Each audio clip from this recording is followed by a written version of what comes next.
no Repórter Eco de hoje você vai acompanhar um projeto criado por moradores para deixar mais verde um bairro tradicional da cidade de São Paulo. Saiba também quais são as vantagens e os riscos de abrir poços para o uso de água subterrânea. E ainda conheça uma ONG que resgata e preserva espécies nativas de abelhas sem ferrão.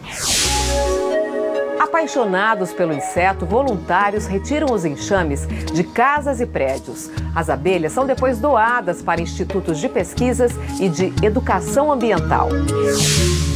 Com a crise hídrica na região sudeste, agravada pela maior seca da história, aumenta a procura pela abertura de poços. Mas os especialistas alertam que é preciso antes pedir autorização para tirar a água do subsolo. E em busca de qualidade de vida, paulistanos da Moca plantam árvores no antigo bairro da colônia italiana.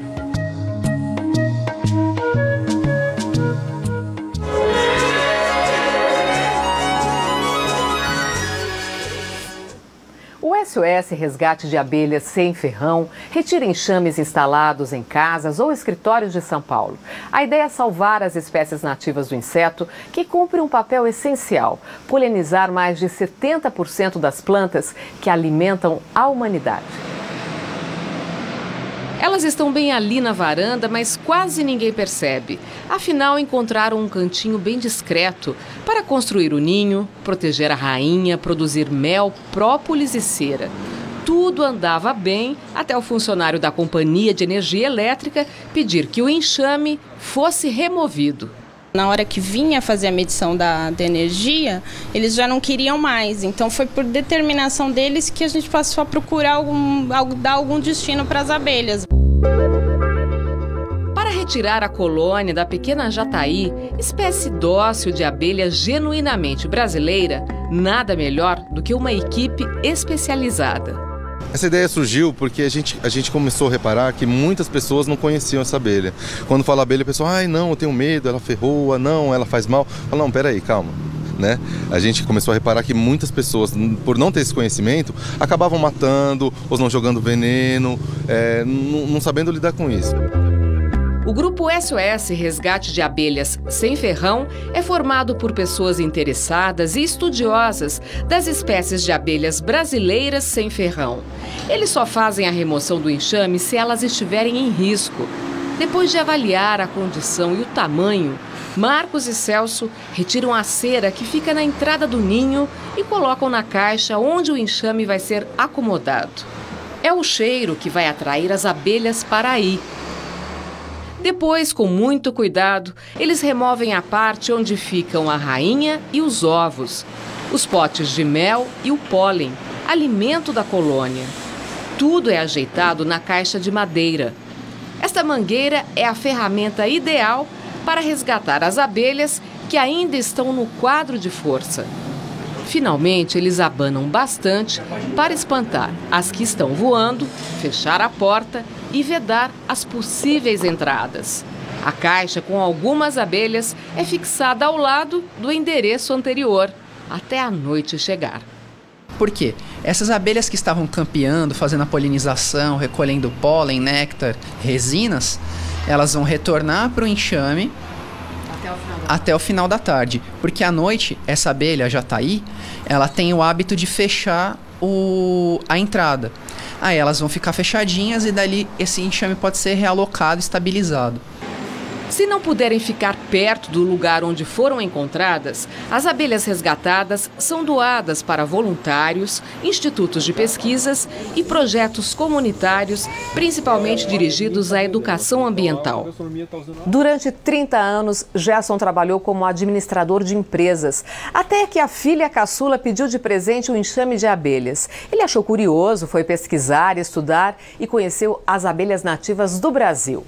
Hoje, Gerson é um cuidador de abelhas e um educador ambiental que multiplica informações sobre as espécies nativas sem ferrão, inofensivas e também fundamentais para a nossa existência. No fundo do quintal de casa, no bairro do Ipiranga, zona sul de São Paulo, Gerson cuida de 21 ninhos de abelhas nativas sem ferrão. Em alguns casos de enxames resgatados que ficaram enfraquecidos, ele prepara o alimento, uma mistura de água com açúcar mascavo para fortalecer as abelhas até ficarem prontas para a doação.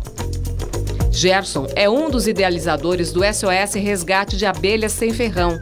Ele conta que, ao estudar as espécies nativas, descobriu que no Brasil são cerca de 300 sem ferrão. Gerson insiste que, mais do que os resgates dos enxames ameaçados, o grupo se dedica ao trabalho de educação ambiental para divulgar o papel de polinizadoras que todas as abelhas, com ou sem ferrão, têm. A abelha é o animal mais importante do mundo. Por que isso? Porque ele é o animal responsável por 76% da produção de alimento no mundo inteiro. Ou seja, é o animal que faz o elo entre o reino vegetal e o reino animal.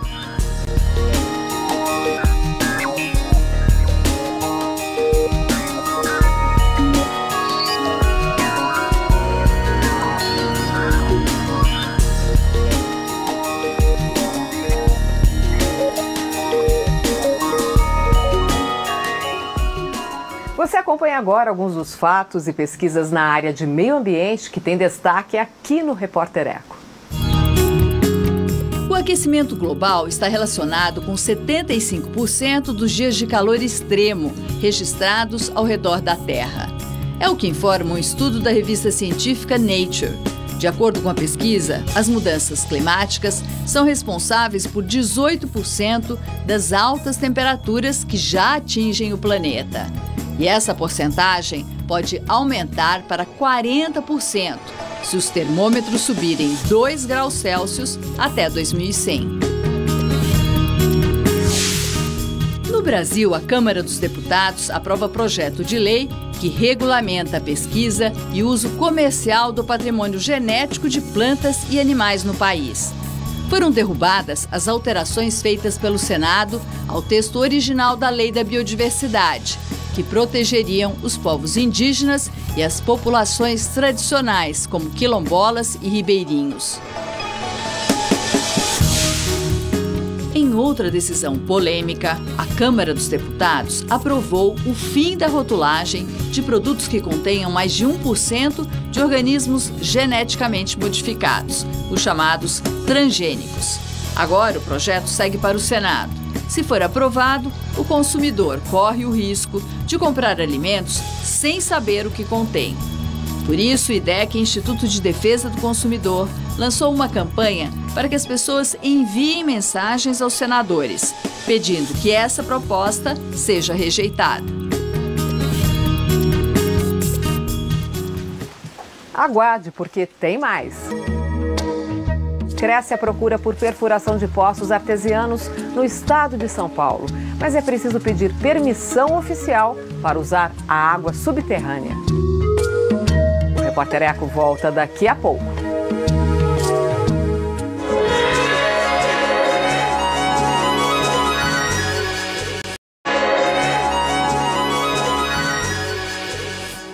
A crise hídrica agravada pela seca histórica no Sudeste aumentou a abertura de poços artesianos no estado de São Paulo.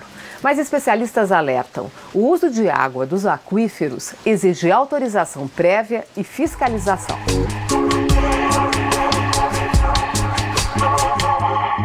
A água que verte da terra, percorre o curso dos rios e abastece represas tem uma origem pouco conhecida da maioria das pessoas, embora seja foco de muita pesquisa nas universidades. Ela fica em uma espécie de reservatório subterrâneo.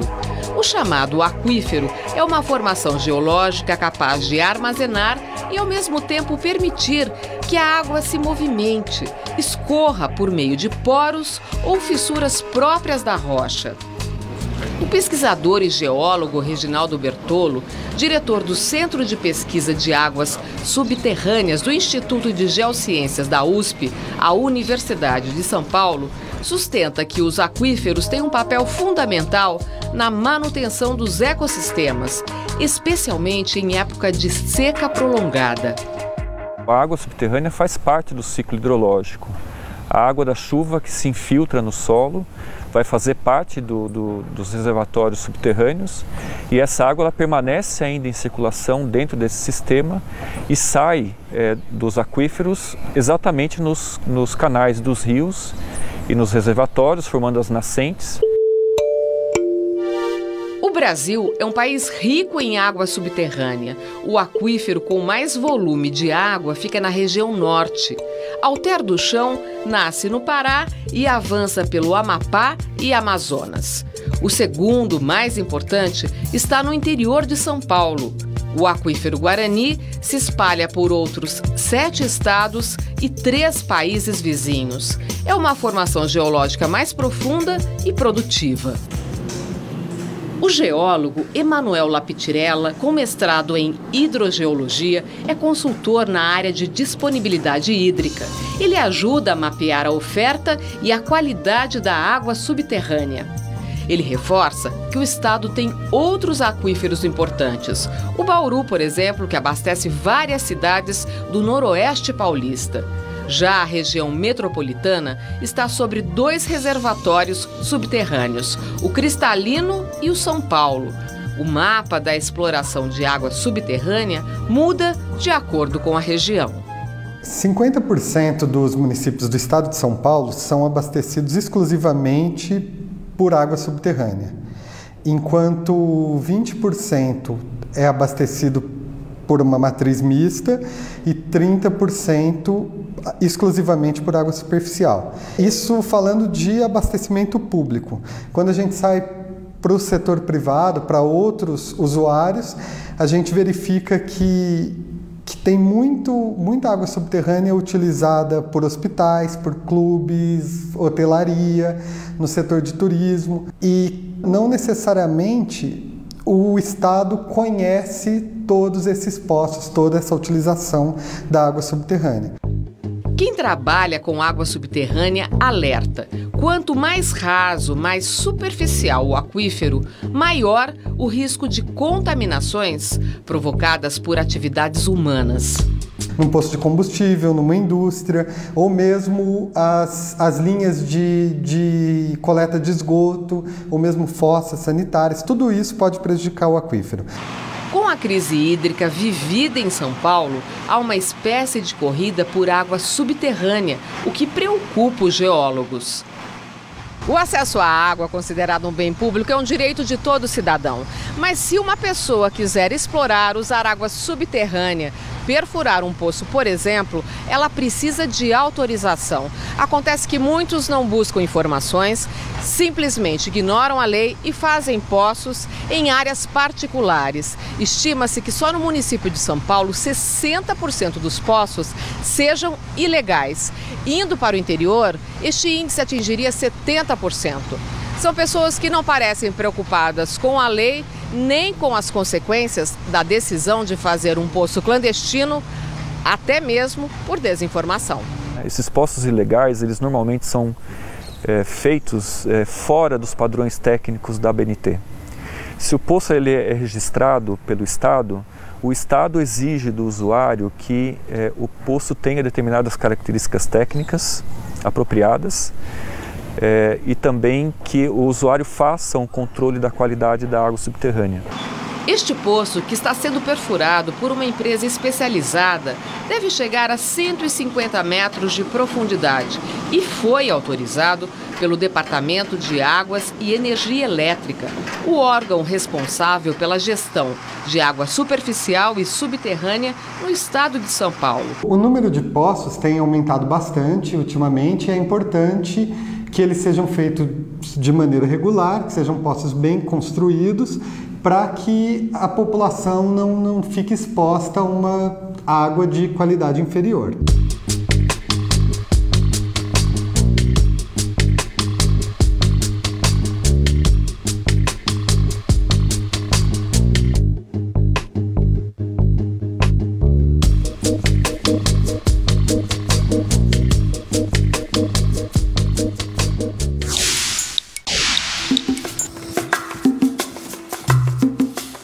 Embora já tenhamos mais de 85% da população brasileira vivendo nas cidades, e embora ali os problemas sejam cada vez mais complicados, ainda não temos uma política eficiente para levar os jovens das zonas rurais a permanecer ali.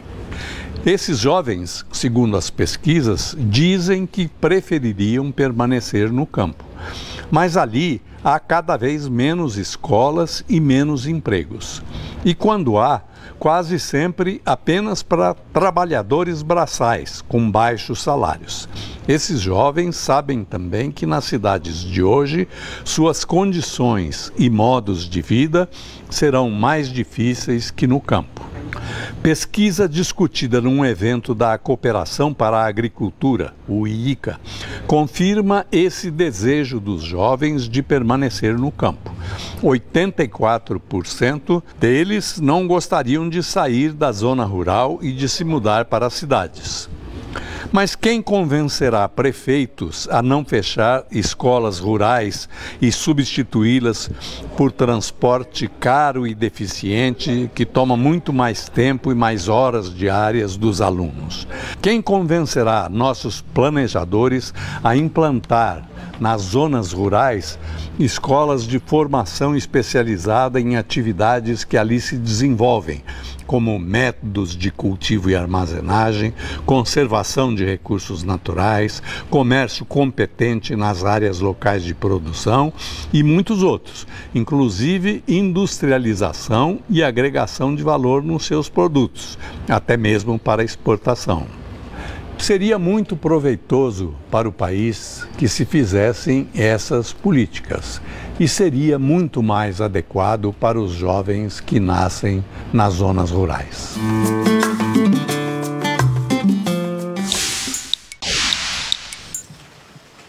E a seguir, paulistanos plantam árvores em bairro tradicional da cidade. Eles integram o Muda Moca, grupo que pretende tornar mais verde e saudável o lugar onde moram. O Repórter Eco volta logo mais.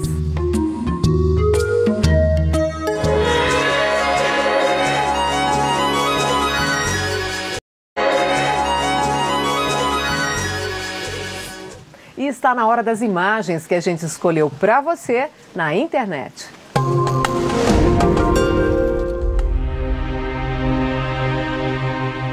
As cenas de um fenômeno natural incontrolável causam espanto no mundo. Depois de ficar inativo por 54 anos, o vulcão Calbuco entra em erupção no Chile. As gigantescas colunas de gás e material incandescente assustaram moradores das cidades de Puerto Montt e Puerto Varas e de localidades próximas. Milhares de pessoas foram obrigadas a deixar suas casas. A nuvem de cinzas e pó chega à Argentina, ao Uruguai e ao sul do Brasil. O Calbuco não para de espalhar cinzas desde a erupção no último dia 22 de abril. Ainda há risco de novas atividades. O Chile é um país de vulcões, existem mais de 3.000 ao longo da Cordilheira dos Andes. Pelo menos 95 deles estão ativos. Apesar de provocar grandes impactos e pânico, o vulcão ativo é uma oportunidade rara para observação científica. As lavas, as cinzas e os gases expelidos durante a erupção fornecem novos dados e conhecimento sobre o que acontece nas profundezas do planeta.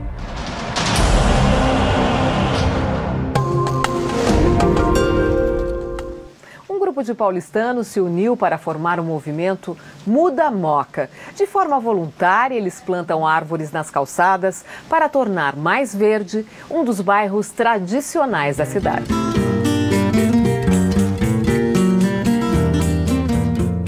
Primeiro, o espaço foi povoado por indígenas que deixaram como legado o nome Mooca. Em tupi, uma junção de moó com oca, que significa, olha, eles estão construindo casas.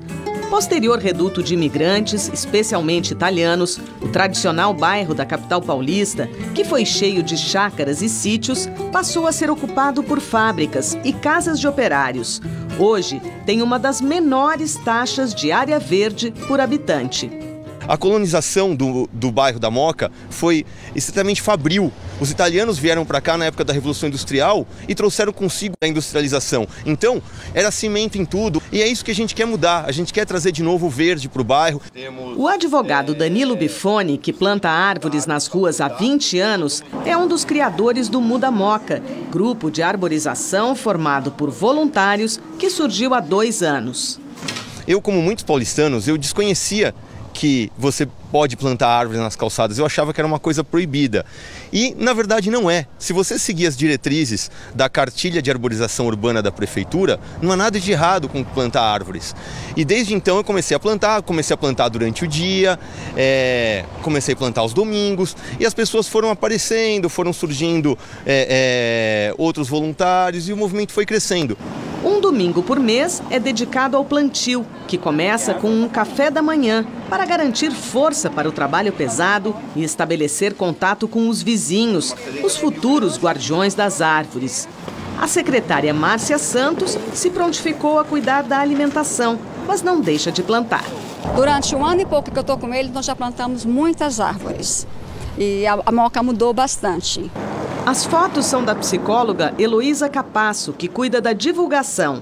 É uma das pessoas que cede o espaço, na lateral da clínica onde trabalha, para que sejam guardadas mudas e ferramentas. Ela atua ao lado da filha Raíssa. A gente está precisando se envolver com a comunidade, se envolver com a terra, com a natureza, cuidar. Coisas que a gente tem muita dificuldade aqui na cidade. O grupo é animado. Substituir uma árvore que não sobreviveu porque a calçada foi cimentada até a raiz dela exige tempo e bastante esforço. Mas a ação de várias pessoas torna isso possível. Depois de realizado o plantio, os resíduos são retirados e tudo fica limpo.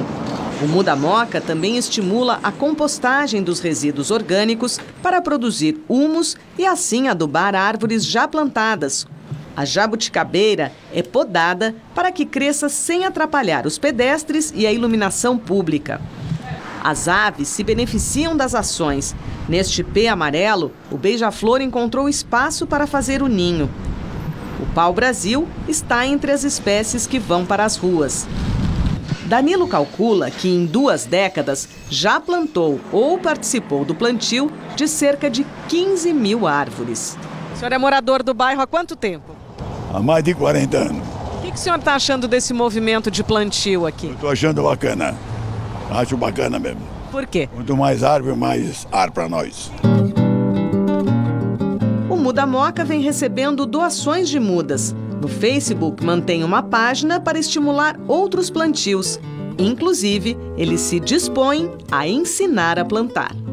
A gente quer trazer de novo o verde para o bairro e não só aqui, mas também em outros bairros. Nós já plantamos na Penha, já plantamos na Casa Verde, já plantamos em Cidade Ademar e a nossa vontade é que surjam voluntários de outros bairros para que a gente crie então o Muda Ipiranga, o Muda Vila Prudente, o Muda Jaçanã.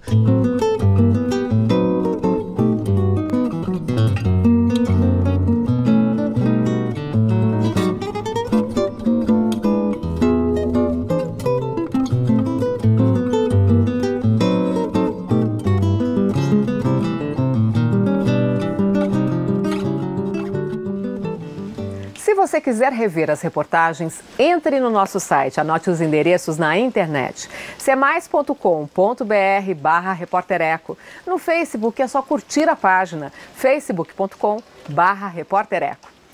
E a gente encerra hoje com o pensamento do grande filósofo, historiador e poeta português Agostinho da Silva. Ele trabalhou e viveu durante mais de 20 anos no Brasil. Veja o que ele dizia.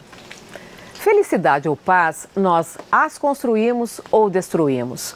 O que há no fundo de tudo é um ato de decisão individual, um ato de escolha. Repórter Eco, até o próximo programa.